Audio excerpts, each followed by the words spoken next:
We're taping too. Now count us down. It's setting up for a meeting. Are we recording as well? Yes. Mm-hmm. Oh, my light.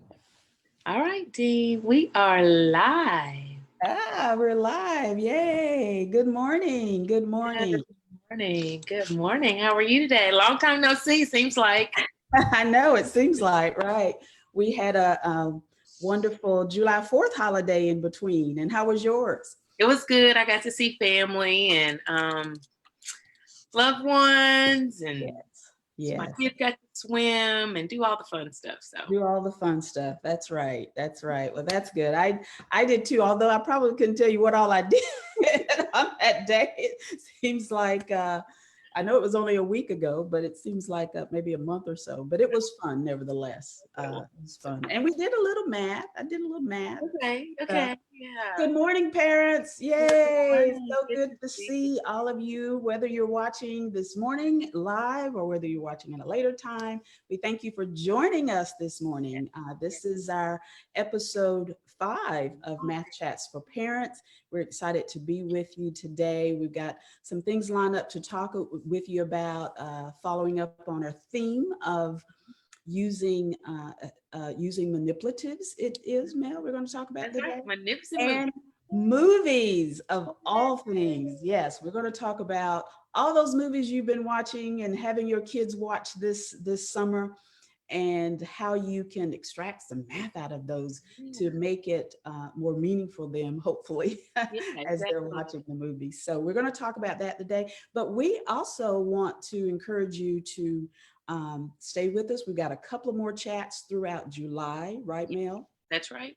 And we are hearing from some parents in regards to some of the concerns that are upcoming for the fall. Is that correct? That is that, especially with all of the federal government making some mandates to the state, as well as directors of schools trying to decide how to safely get us into the school and kids safely, getting kids into the school, and social distancing and mask and all the things. So there's been some adjusting and changing going back this time in the fall. So. Right.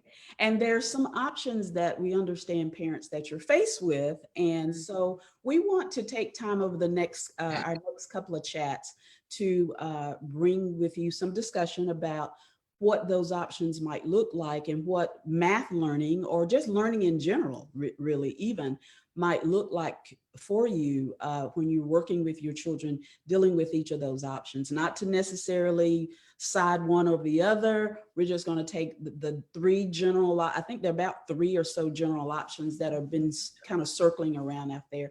So we want you to stay tuned with us, tune in for the future episodes. We hope to have some parents online who've been using some of these tools and suggestions over the summer, and have them chat with you. And we're just looking forward to some wonderful future discussions. So we want you to hang with us on those. So, but today, Mel, so what is up for today? We have some things from last time. Screen really quickly. Our PowerPoint for today. Oh, good. Okay, great. So today in Math Chats, we're going to be, first thing we're going to talk about are different types of manipulatives. Dean, you want to start there, and then we can kind of flow into our... Absolutely. You know, the neat thing about, and parents, we know that you probably have heard this term, whether you have a high school student, a middle school student, or a grade school student, they have to work with manipulatives. And manipulatives have always been, when we talk about manipulatives, we're talking about hands-on tools, things that they can actually physically manipulate in some way. And there are several things that you can do at home in terms of working with manipulatives. We're going to share some of those with you today.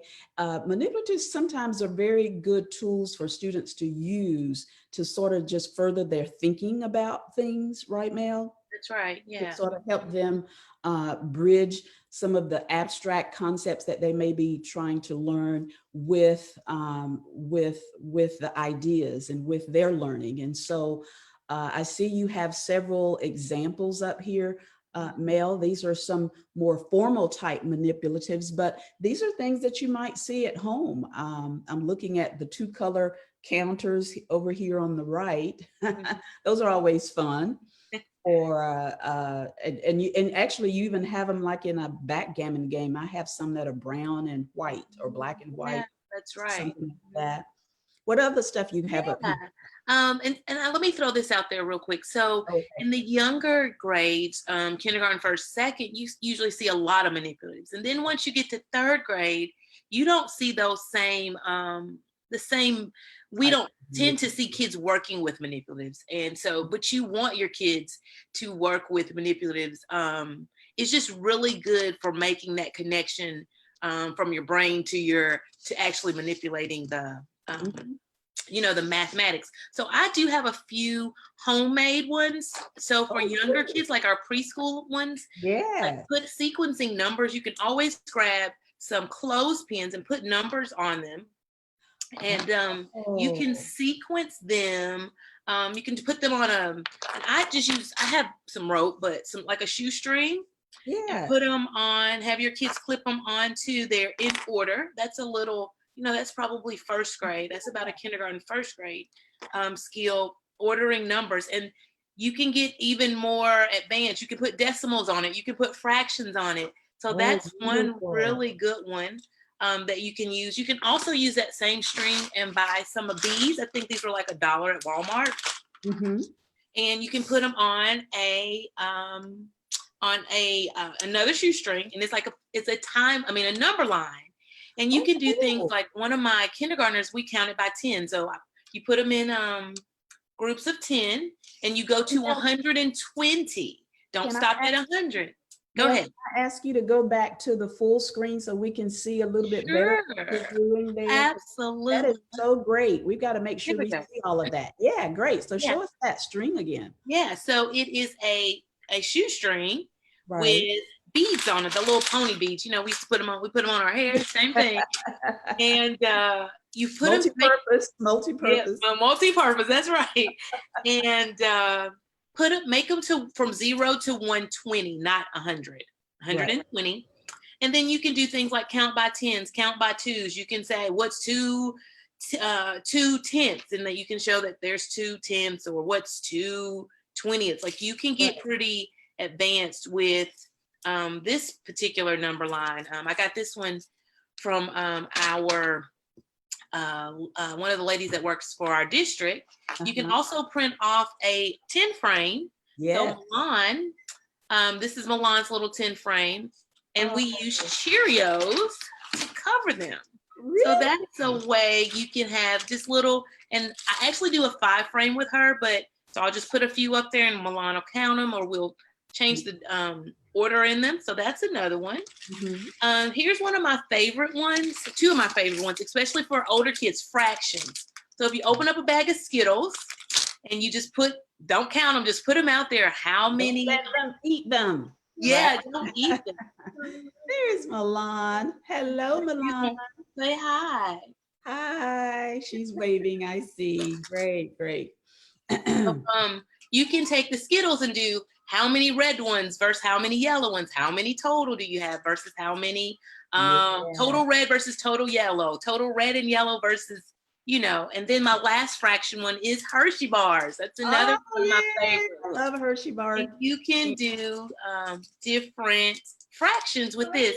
Yeah, my child's eating green Skittles for breakfast, but that's okay.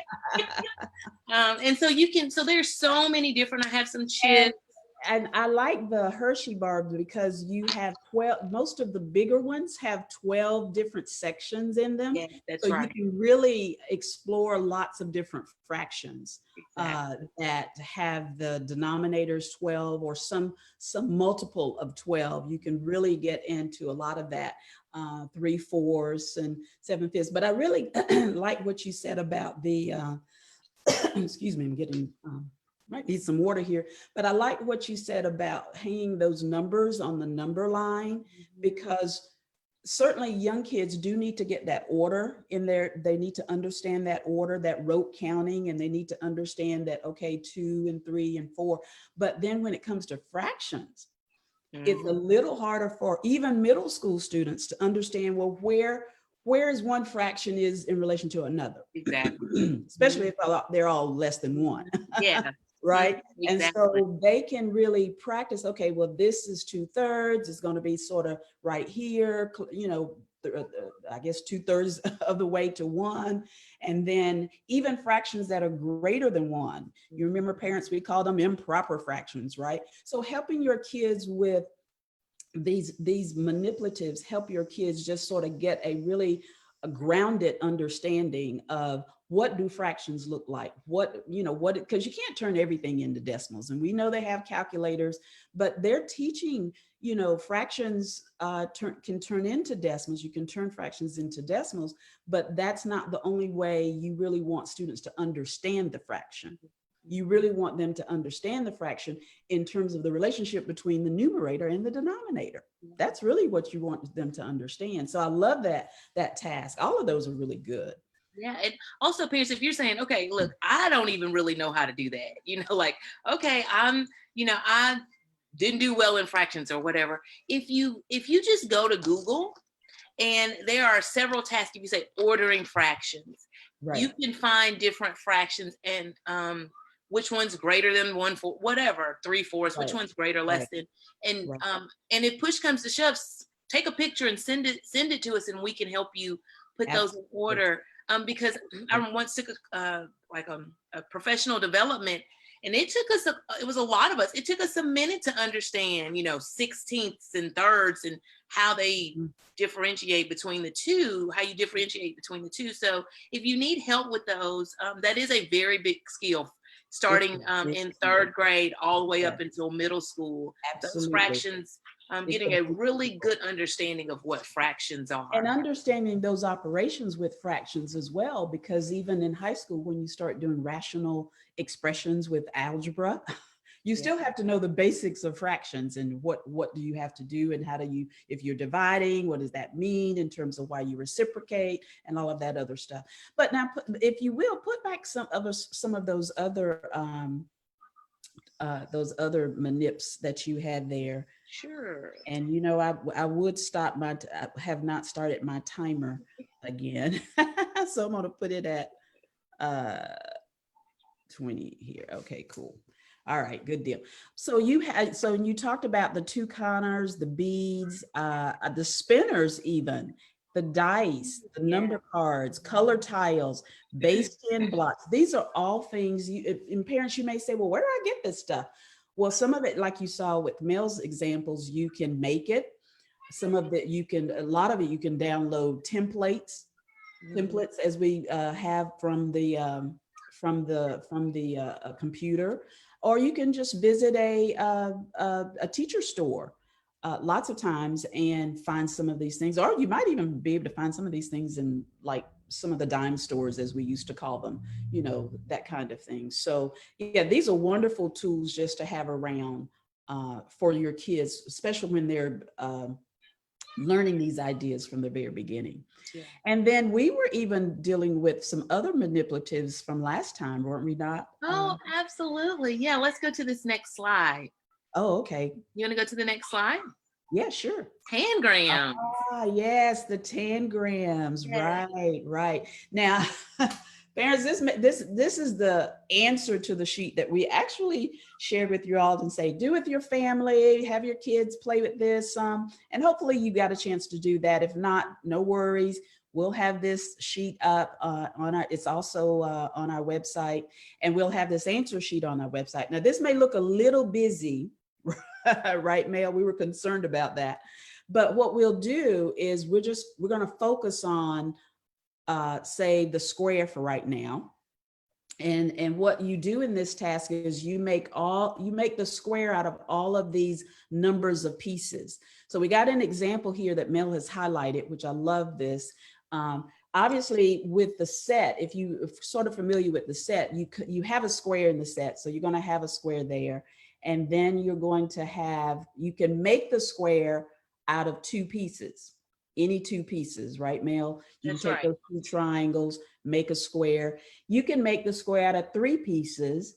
You can make the square out of four pieces. And then we gave you a little hint, parents, for how to make it out of the five pieces. And it's a little challenging. I find that when I do this with adults, and I've done this task over many, many years with adults, they really find it challenging, but it's also fun. They really like being able, and then when I'm trying to move on to something else, they're like, no, no, no, let's stay here. We want to finish this. We want to finish this. And so you'll see now, when you get to the six pieces, there's not a way to make the square with just six of the seven pieces. So you either have to have five of the pieces and those particular five, and then you have to have seven of the pieces. Now, if you know anything about tangrams, it's going to come to you in a square, because there's a little story behind it, and you can go and Google that story behind the square tile and how it fell into these seven pieces, blah, blah, blah. But it comes like the seven piece. And so that's sort of its original design. There's really, Mel, only one way to make that seven-piece square. Yeah, it is. Yeah. Yep. Yeah. Yeah. It's one of those things that spatial reasoning, you really have to work with it, but you can get it. I've done it a couple times, but you do have Yes. to, and that's hard. Especially I think there's even a whole curriculum out there just for girls doing this type of spatial, Yes. Yes. moving Yes. things around and Yes. looking at things from Visual. perspective. I know years ago there was a visual math curriculum Mhm. that really, just not with tangrams, but it really forced you to look at a lot of concepts using visual representations. And so, yeah, so this is just one example, parents, that we decided to share with you. There are plenty others, but these are some of the highlighted things that they do in school. And by the way, our checks means that you can do that particular shape with that number of pieces. And of course, the X means no. But then, so we looked at a row of the square, making the square with all those pieces. But Mel, I think we have one Yeah. where, yes, we are looking at making all of these shapes, each shape with just two pieces. Mhm. So parents, we gave you a row across to see how you can make all of the pieces with all of the square, rather, with all of the pieces. But now we're looking at how you can get your kids to look at this task to say, oh, you're going to make the shape with two pieces. You're going to make it, you're going to make two pieces of the square, the triangle. Can't make an oblong rectangle. Now, if you're thinking, well, what is an oblong rectangle? Well, just think about if you were to go in a store and buy an oblong tablecloth. Mel, if you're buying an oblong tablecloth, what would you expect it to be? It would be a little longer than the average one. Right, right. It's going to be longer than it is wider, so Yeah. to speak. And so it won't be a square tablecloth. Now, I guess people still do buy tablecloths or whatever, but say you're having a picnic or whatever in the backyard, you can buy those oblong tablecloths, and they're more rectangular, where in the sense that they're longer. Now we have to say oblong because still a square is a rectangle. Yeah. That's Right? right. Remember that. That's Yeah. All right. squares are rectangles, but not all rectangles are squares. Yay. That's usually a sentence that people kind of remember from there. So, and then we made the parallelogram out of two pieces, and you can make a trapezoid out of two pieces. So that's just an example of showing, we just focused in on that column of making all of the different shapes with the two pieces, and then making the square with all the different numbers of pieces. But the tangrams are wonderful tools for helping students through that visualization. We've got another task too, similar to that, right, Mel? Yeah, here is our just kind of talks about what, how important or what you can learn and what thinking is promoted from here. Yeah. And vocabulary, and my little picture is a little bird. I don't know if you I can see the see little it. bird. I see. Parents, All don't y'all the see the bird? pieces. Yeah, the Yeah. bird is cute.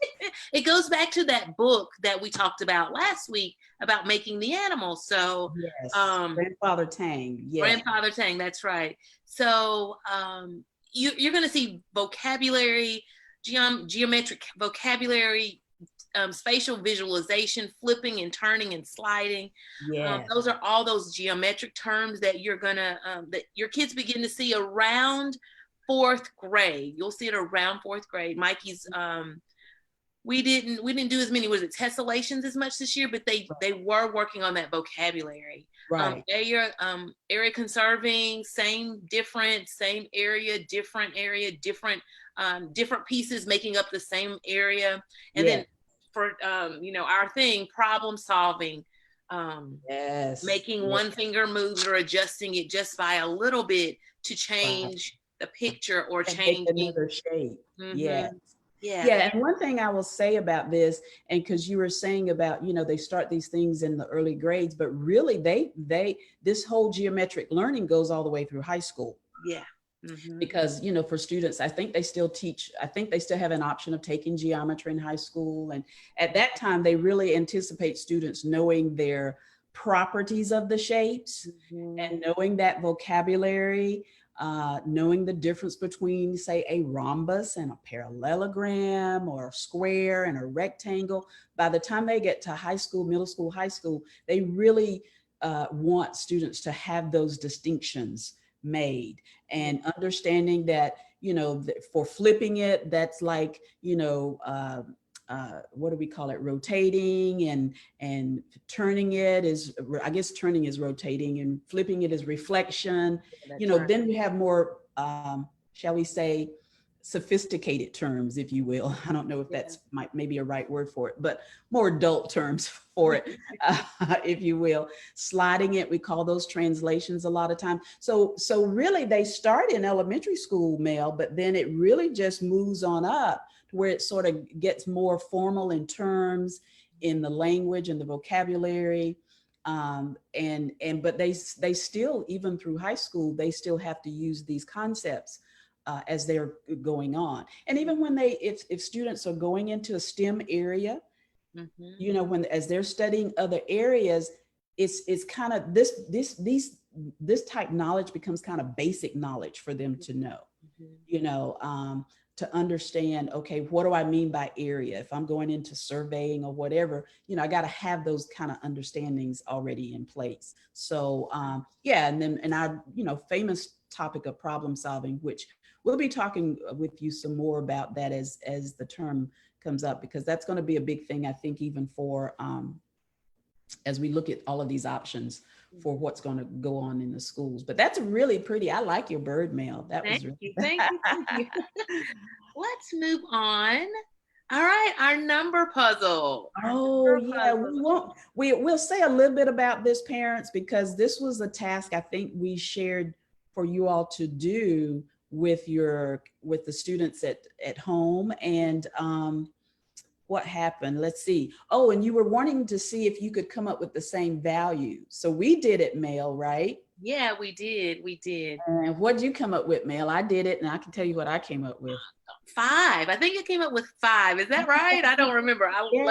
What was my number? I think my number was something like, what was my favorite number? I think it was 7. I said something like 7 was one of my favorite numbers. Gotcha. So if we're adding, so my next number would be 8. If I added them, I'd get what? 15. Then if I added 9 to that, I'd get 24. And then if I divide it by 2, I'll get 12? I have to keep myself up. And then if I subtract the 7 from the 12, oh my goodness, I get 5 again. Yeah, you get 5. Wow. 11, I think 11 and 12. But what I love about this is that you get to see the manipulatives here. Like, you see how this is one greater, and I don't know if you can see but this is one greater than the one in black, outlined in black. Right. So it's just a really good visual of how to work this problem with manipulatives in pictures. Yeah, I like this because even some of those manips that you mentioned earlier, like the tiles, the buttons or whatever that you can have, you can really do that same task with this. Like one chip could be the tile, the black tile in black, and then another chip with the button could represent the number next, the next number. Then you put them together. then you double them, or you add 9 to it, I guess. And then, so you got a visual. What do you have there? I said I want, it would be really cool. So I guess if I did like 10 and 11, you Uh-huh. know, and then what did you do? Add them up and then you add 9 to it. Yes. And Mm-hmm. then it would be really cool to see if you come up with 5 Yes. with any of the little manipulatives. Yeah. And these are homemade things that you can do around the house just to represent. It's another way to help kids represent that understanding. And then our older kids can really maybe even prove why it comes to Yeah, that's 5. right. Yes, that's this is a really great task for that, and where you can use manipulatives in that way. Yeah. But we have something that we want to really feature. Yeah. We got to talk about movies just a little bit, right? Yeah, Oh that's my gosh, Hidden Figures. I love it. I love it. Hidden Um, Figures. Yeah. what do you want to say about math and movies, Mel? I think just like we kind of discussed with books, Mm, let's see, they're mathematical terms and mathematical images in our movies that help kids show or make connections to things that they can do in the past. It's like a connection. Oh, you know, we know this movie talks about NASA and math, but there's so many other movies that Milan likes the show called Motown something. So anyway, the TV show um, is about they went and took Motown and added some music to it, but they've got music notes, and we talked about how the music notes are in there. oh, wow. If you talk, it's just so many movies and television shows now that incorporate and embed that math into them. And I so like this that. is one that that both of us were like, okay, Hidden Figures was just a great Yeah, this example was of math. a very popular movie, and you're right. It really shows. It really connects to something we said earlier in some of our earlier chats about how you can connect it to real life examples, real life Exactly. examples. And this is one where obviously, you know, Miss Catherine, the lady who played Catherine Johnson is Taraji, of course, but she was representing Catherine Johnson, I do believe was her name, and how they ended up being calculators and being the sort of mathematicians for NASA back in a certain period of time, and how they were very instrumental in helping to, you know, calculate the distance from the moon and bringing the shuttle back to Earth and whatnot. So are we able to maybe play a little bit of it, Mel, just to give the audience? If you've not seen this movie, parents, you really need to have your kids sit down and watch this movie. I think it's on demand or something like that. You definitely need to have, because this is a wonderful movie for expressing that. Yeah. So maybe we'll see a little of it, right, Mel? Yeah, let's see if we can get it to go. Okay. Let's This will be a new thing we're doing. Woohoo! Something Play new. a little clip from the movie. Let's make Okay, it great. bigger. Collateral, trapezoid, isosceles, tetrahedron. I've never seen a mind like the one your daughter has. You have to see what she becomes. Move like that. Catherine, we all gonna end up unemployed riding around in this pile of junk. You're welcome to walk the 16 miles or sit in the back of the bus. Kiss me up. Well, I'm not seeing the actual movie. At NASA. Are you not seeing it? No, I'm not seeing the What trailer. showing is it? Okay, so it's not showing. It's not showing. Okay. No, I can see it on my side, but I guess we can't see it. But did you But they hear? can go to it. Yeah, we did hear it. Okay. And sorry about that, parents, but you can easily see that trailer. All you have to do is Google Hidden Figures trailer, and you'll actually several trailers will come up, right, Mel? That's right. Several trailers, but one which you featured there was where the young lady, young Catherine, as she was a little girl, she was very gifted in sort of doing mathematics in her head and mathematics on the board. And she was calling out equilateral. She was really going through some of that vocabulary that we were She just was. talking about. Yeah. Isosceles triangle. And then you'll see her later on in the movie, parents really just calculating on the chalkboard, just going to town, so to speak. Yeah, she was And creating. They didn't even have a formula for that. So that was the really thing. She created the formula to get to space. right, right. She Yeah. had to create Problem that solving. estimation, right? Absolutely. But it was the teachers had said, hey, you really have a gifted mind going on here.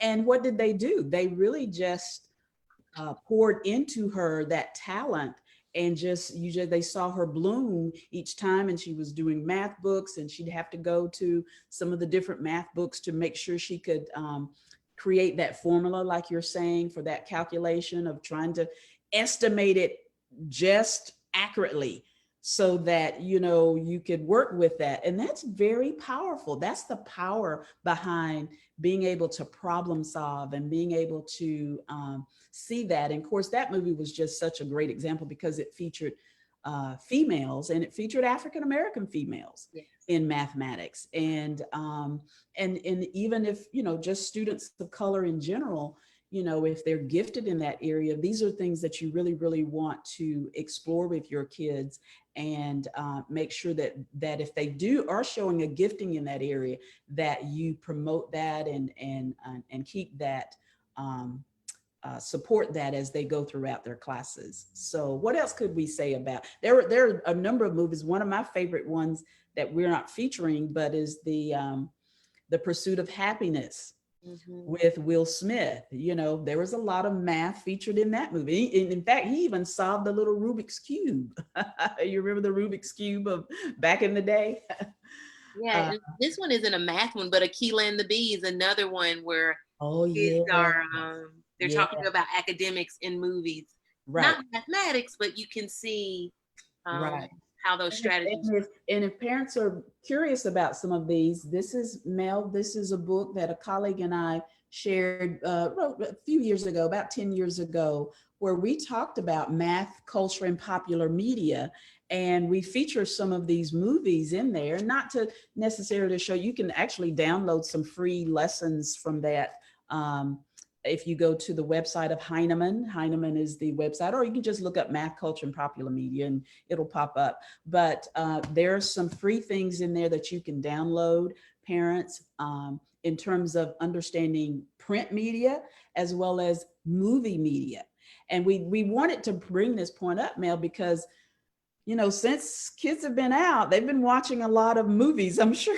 Yeah, I have to be honest. They've been watching quite a bit, Yeah, watching quite a bit of movies, but maybe not really focusing in on when there's some mathematics in the movie. There was a recent one that came out on Apple not too long ago called The Banker. And it's a wonderful movie. It's based on some true events. But it was about a gentleman who was raised in Texas, and as he was shoe shining people's, the gentleman's shoes, he would listen to how they would talk about real estate investments, and he would copy that down. And then he ended up going to California and buying a lot of real estate. Wow. And then going into banking, as our time, but going into banking. And it's a wonderful, wonderful film, very good family film, but a lot of mathematics featured in it. And it's quite funny in some ways, but it's a really, really popular one. So there are a number of these films and flicks, if you want to call them films, movies, whatever, that are out there that do, like Mel said, feature mathematics and help to make that connection to real life. And because we certainly think that mathematics is part of our real life. And so that's one of the things that we really wanted to identify and share with you today. Yeah. What else, Mel? I think we're kind of approaching our end time here. Yeah, I'm going to share my screen one more time. And just as we end, I just wanted to give for you guys to stay connected. I know typically Michelle and I say, hey, remember this, this, and this, but this time I put us a slide together. So first, go and subscribe to our YouTube channel. Yes. If you have an opportunity to do that. Also, come back to us at Facebook, on our Facebook, Math Chats for Parents. Yes. And we also have a website, www.mathchatsforparents.com. Just to hear, you can go back and watch these videos. You can go and download all of the resources that we've provided, all the tasks that we've provided, and you can also contact us. I want to go back to what Michelle said earlier about if you have any questions or concerns that you would like to share, or what's the most difficult, area or I don't want to say difficult, what area you having the most challenge in this year. So go ahead, Michelle. Do you want to? I just have this. Yeah, this is our survey question. If you can. I'm going to stop the share and let us, so we can see you. Okay, great. There you go. All right, there's the survey question. Can you read that survey question, Mel? There it is. Share your greatest challenge in supporting your child in learning math. Post it on our Facebook. Can you scroll it up a little bit? Facebook page, or email us at mathchatsforparents.com. Yes, yes. We even put this question out on our Facebook page, I believe, so that parents could, share their greatest challenge and concern, especially now that school is coming. Everybody's thinking about school and starting back in August. And again, like we said at the earlier part of our presentation, what that's going to look like. So we're prepared to think about that, help you think about that in some ways. And so if you have a concern, if you have something specific that you want to say, well, hey, I'm a little concerned about, how my child can work with manipulatives or whatever it happens to be, or helping my child problem solve, and whatever ways that you want to think about supporting your children in this upcoming year. If you have a concern about that, feel free to just jot us a quick note via email, via YouTube, via all of the different media sorts, and we'll try and entertain those concerns in our next 2 episodes coming up. So great job, Mel. Thank you. You too. Any last thing? No, I think we're done for the day. Right. Please join us next time, and next week we have 2 more sessions, 2 more episodes in this summer Math Chats for Parents. And like Mel said, you can go back and watch previous episodes and on our Facebook, actually on Facebook, but as well on our website, correct? Because all of the videos are there, and all of the tools and resources are there as well. So great job, parents. You're doing great. Hang in there. We know it's a little testy situation right now, but hey, you're doing good, and things are going to be fine. We just kind of keep ourselves calm through all of this, and it will be okay. So we look forward to seeing you all next week. And until then, thank you for joining us on Math Chats for Parents. Yay. Bye-bye.